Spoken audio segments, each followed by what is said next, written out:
जावा के सीरीज में आज हम लोग इस वीडियो में देखेंगे कि स्टैटिक और नॉन स्टैटिक ब्लॉक कैसे डिक्लेयर करते हैं, ये कब एक्सेस होता है, किस तरीके से ये कॉल होता है, इसके बारे में इस वीडियो में देखेंगे। तो सबसे पहला जो कि आप जानते हैं कि नॉन स्टैटिक और स्टैटिक ब्लॉक, या सबसे पहली बात कि ब्लॉक क्या है। ब्लॉक का मतलब है कि वो कोड जो हम a pair of curly brace के अंदर लिख देते हैं, तो ये जो कर्ली ब्रेस है ये ब्लॉक का फॉर्मेशन करता है। तो ब्लॉक जब हम बनाएंगे तो ये सिंपल सी बात होती है कि लाइन ऑफ कोड को एक सेट के अंदर बाइंड करने के लिए हम लोग यूज करते हैं ब्लॉक का। तो अब बात करेंगे कि कितने तरह का ब्लॉक यहां पर हम लोग डिक्लेयर कर सकते हैं और उसका यूज क्या है। तो नॉर्मली जब हम जावा में ब्लॉक का फॉर्मेशन करते हैं तो ये ब्लॉक दो तरह का होता है। एक पहला जो ब्लॉक बनता है उसको हम लोग कहते हैं स्टैटिक ब्लॉक। स्टैटिक ब्लॉक यानी कि ब्लॉक डेवलप करने के साथ यदि हम उसके पहले स्टैटिक कीवर्ड लगा देंगे तो उस तरह के ब्लॉक को हम लोग कहते हैं स्टैटिक ब्लॉक। दूसरी बात आती है कि नॉन स्टैटिक ब्लॉक की। तो नॉन स्टैटिक ब्लॉक में हम लोग यूज करते हैं सिर्फ ब्लॉक को, यानी कर्ली ब्रेस ओपन और क्लोज करेंगे, लेकिन इसके साथ स्टैटिक कीवर्ड यूज नहीं करेंगे। तो इस तरह का जो ब्लॉक डेवलप होता है इसको हम लोग कहते हैं नॉन स्टैटिक ब्लॉक। तो देखिए नॉन स्टैटिक, तो दो तरह का ब्लॉक हो गया, पहला स्टैटिक और दूसरा नॉन स्टैटिक। इस दोनों को जब हम डिस्क्राइब करते हैं तो यहां पर हमको यह मिलता है कि जब हम स्टैटिक ब्लॉक यदि बनाएं और बनाते हैं अपने प्रोग्राम में तो इसका एग्जीक्यूशन मेन के एग्जीक्यूशन से पहले हो जाता है, यानी कि ये कॉल होगा मेन फंक्शन के कॉल होने के पहले। तो इसको कैसे हम डेमोस्ट्रेट करें ताकि ये हमको समझ में आ जाए कि ये मेन के पहले कॉल होता है। तो आइए एक छोटा सा प्रोग्राम लेकर के पहले चलेंगे स्टैटिक ब्लॉक में कि किस तरीके से हम स्टैटिक ब्लॉक को डिक्लेयर करेंगे और इसका इफेक्ट देखेंगे कि स्टैटिक ब्लॉक मेरा कॉल हुआ या नहीं। तो सबसे साधारण प्रोग्राम, हम एक क्लास लेंगे, क्लास टेस्ट, और इसके अंदर हम एक ब्लॉक क्रिएट करेंगे और उसके पहले लगा देंगे स्टैटिक, और स्टैटिक लगा करके हमने कर्ली ब्रेस स्टार्ट किया और यहां पर एक मैसेज दे दिया कि system dot out dot println in static block, और डबल कोट बंद किया, ब्रैकेट बंद और सेमीकोलन। इसके बाद इसके कर्ली ब्रेस को हमने क्लोज कर दिया। अब नीचे पब्लिक स्टैटिक वॉइड मेन को आप कॉल कीजिए, स्ट्रिंग args, और यहां आकर के आप इस मेन के अंदर system dot out dot println in main function या मेन मेथड,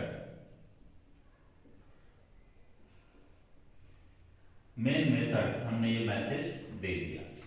इस कर्ली ब्रेस को दोनों को जब क्लोज करेंगे और इसको आप कंपाइल कीजिए, तो कंपाइल करने के लिए जावा सी, और जब इसको आप एग्जीक्यूट करेंगे जावा से, तो यानी इंटरप्रेट जब आप करेंगे तो इसका जो डॉट क्लास फाइल बना होगा उसमें सबसे पहले, यानी जो एग्जीक्यूशन होगा उसमें सबसे पहले ये मैसेज आएगा, यानी इन स्टैटिक ब्लॉक, और दूसरा मैसेज आएगा इन मेन मेथड।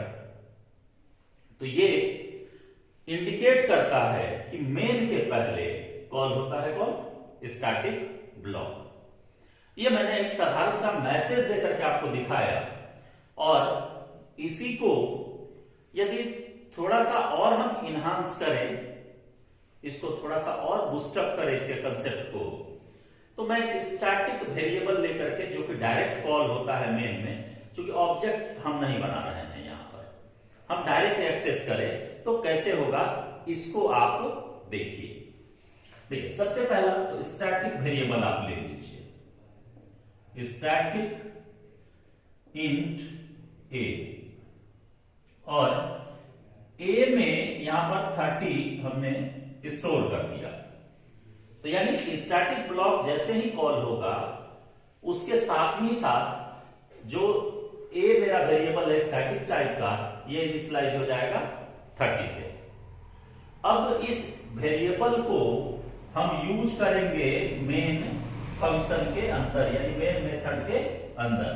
तो इनसाइड मेन मेथड, और इसके बाद आप यहां पर इसको कॉल कीजिए, system dot out dot println, और a equals two plus class का नेम, हम डायरेक्ट भी a को कॉल कर सकते हैं या क्लास का नेम देकर के, टेस्ट डॉट a।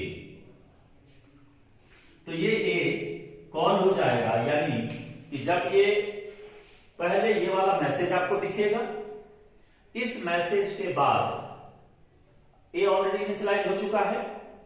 जैसे ही यहां आएंगे मेन मेथड में, चूंकि स्टैटिक ब्लॉक का एग्जीक्यूशन हो चुका है, तो मेन मेथड में आएंगे तो ये आपको मैसेज देगा इन मेन मेथड, और इसके बाद ए के वैल्यू को प्रिंट करेगा। ए का वैल्यू ऑलरेडी ये 30 यहां पर आपको प्रिंट कर देगा। तो इस प्रोग्राम से ये आपको क्लियर हो गया कि सबसे पहले एग्जीक्यूट करेगा static block, then main function execute करता है। अब दूसरा हम लोग एग्जांपल यदि लेकर के चले कि नॉन स्टैटिक ब्लॉक का, तो नॉन स्टैटिक ब्लॉक कॉल होता है ऑब्जेक्ट क्रिएट होने के पहले, यानी जहां पर ऑब्जेक्ट बनेगा, उस ऑब्जेक्ट को जहां बनने के लिए, यानी कि उसके कंस्ट्रक्टर को जैसे हम कॉल करेगा, तो उस कंस्ट्रक्टर के पहले आपको कॉल हो जाएगा नॉन स्टैटिक ब्लॉक। यानी कि मेन के अंदर यदि सपोज कीजिए कि एक कंस्ट्रक्टर आप बना, मेन के अंदर कॉल किए हुए हैं कंस्ट्रक्टर को, और उसके पहले यदि एक स्टेटमेंट आप दे दीजिए, तो कंस्ट्रक्टर कॉल होने के पहले आपका मेन का स्टेटमेंट दिखेगा, और कंस्ट्रक्टर कॉल होने के जस्ट पहले, यानी कि आफ्टर एग्जीक्यूशन, जो मेन में मैसेज आप दिए हैं, उसके बाद जस्ट आपका कॉल हो जाएगा नॉन स्टैटिक ब्लॉक। इसके बाद आपका कंस्ट्रक्टर कॉल होगा। तो इस कंसेप्ट को एक छोटे से एग्जाम्पल के थ्रू हम आपको बताते हैं कि कैसे आखिर ये कॉल होता है। तो इस वेरिएबल को हम यहां से हटा देते हैं। वेरिएबल आप डिक्लेयर कर भी सकते हैं, कोई दिक्कत नहीं। ये स्टैटिक कीवर्ड नहीं लगेगा, तो स्टैटिक कीवर्ड नहीं लगेगा तो इन यहां दे देंगे नॉन स्टैटिक ब्लॉक, और इसके साथ ही साथ हम यहां पर जैसे ही इसका कंस्ट्रक्टर बनाएंगे, कैसे बनेगा, कॉल करेंगे, ऑब्जेक्ट बनाएंगे, कंस्ट्रक्टर ऑटोमेटिक कॉल होगा, और आप कंस्ट्रक्टर ऊपर डिक्लेयर भी कर सकते हैं। तो हम यहां पर एक ले लेंगे टेस्ट, और मैसेज आप दे दीजिए system dot out dot println in constructor, और इसको यहां आप क्लोज कर दीजिए। कंस्ट्रक्टर की क्लोजिंग हो गई, और then static non static block के लिए कर्ली ब्रेस स्टार्ट किए, नॉन स्टैटिक ब्लॉक को बंद किए। अब देखिए यहां पर आप ऑब्जेक्ट बनाइए, इस कंस्ट्रक्टर को कॉल करेंगे। तो कैसे होगा, तो जब आप ऑब्जेक्ट बनाइएगा तो क्लास है test, OB is the reference of class test equal to new, और यहां दे दीजिए टेस्ट, और ओपनिंग क्लोजिंग पैरेंथेसिस आप से भी दे दीजिए। तो देखिए सबसे पहले नॉन स्टैटिक ब्लॉक के केस में क्या होगा कि कंट्रोल इस नॉन स्टैटिक ब्लॉक को एग्जीक्यूट नहीं करेगा, सबसे पहला काम करेगा, ये आ जाएगा मेन के अंदर और ये वाला लाइन आपको एग्जीक्यूट करेगा, यानी कि एग्जीक्यूशन फर्स्ट हो गया किसका, इस स्टेटमेंट का, यानी इन मेन मेथड। और कंट्रोल जैसे ही नीचे आएगा तो उसको क्या मिला, ऑब्जेक्ट क्रिएशन मिला। तो इस ऑब्जेक्ट के क्रिएशन के पहले कंट्रोल जो कि आपका नॉन स्टैटिक ब्लॉक है इसको एग्जीक्यूट करेगा, यानी कि एग्जीक्यूशन नंबर 2 हो गया किसका, नॉन स्टैटिक ब्लॉक का। और आफ्टर दैट इस ऑब्जेक्ट के लिए कंस्ट्रक्टर को कॉल करेगा, यानी कि थर्ड लाइन में जो कंस्ट्रक्टर आप बनाए हुए हैं उस कंस्ट्रक्टर को कॉल करेगा। तो सीक्वेंस जस्ट आप देखिए कि जो स्टैटिक ब्लॉक था, तो स्टैटिक ब्लॉक में सबसे पहले एग्जीक्यूशन यानी उस प्रोग्राम में स्टैटिक ब्लॉक का हुआ, उसके बाद मेन का एग्जीक्यूशन हुआ। तो यदि वहां पर हम कंस्ट्रक्टर भी बनाते हैं तो उस केस में सबसे पहले स्टैटिक ब्लॉक कॉल होता है, देन कंट्रोल मेन में आएगा, मेन के अंदर जो स्टेटमेंट्स होंगे उसको एग्जीक्यूट करेगा और देन आपके कंस्ट्रक्टर को कॉल करेगा। लेकिन यहां पर जब नॉन स्टैटिक ब्लॉक में देखे तो सीक्वेंस आपका चेंज हो गया। चेंज क्या हुआ, तो सबसे पहले एग्जीक्यूट किया मेन के अंदर आया कंट्रोल और एग्जीक्यूट किया जो भी लाइन लिखा हुआ है, जो भी स्टेटमेंट्स है उनको, एक लाइन है, 2 लाइन है, 10 लाइन है, जो भी लाइन होगा उस स्टेटमेंट्स को पहले एग्जीक्यूट करेगा और एग्जीक्यूशन के बाद जहां ऑब्जेक्ट उसको क्रिएशन मिलेगा, जस्ट ऑब्जेक्ट क्रिएशन के पहले नॉन स्टैटिक ब्लॉक को यह कॉल करेगा। तो नॉन स्टैटिक ब्लॉक कॉल करने के बाद तब फिर ऑब्जेक्ट क्रिएशन वाले लाइन पर जाएगा और वहां पर जाकर के फिर उसके कंस्ट्रक्टर को कॉल करेगा। यानी कि यदि सीक्वेंस देखे तो सबसे पहले हो गया main, statements of main function, after that non static blocks, जो भी जितना भी हो, ये कोई जरूरी नहीं है कि एक ही ब्लॉक है, आप इसके नीचे मेन के नीचे भी डिक्लेयर कर सकते हैं non static block, static block, जहां भी आप डिक्लेयर करना चाहते हैं, मेन के ऊपर, मेन के नीचे, लेकिन क्लास के अंदर रहना चाहिए। तो नॉन स्टैटिक ब्लॉक को दिखाएगा और नॉन स्टैटिक ब्लॉक को दिखाने के बाद आपको ये डिस्प्ले करेगा आपके कंस्ट्रक्टर को, जो जिसको कि आप यूज कर रहे हैं, आइदर पैरामीटराइज हो, नॉन पैरामीटराइज हो, जिस तरह का आप कॉल कीजिएगा।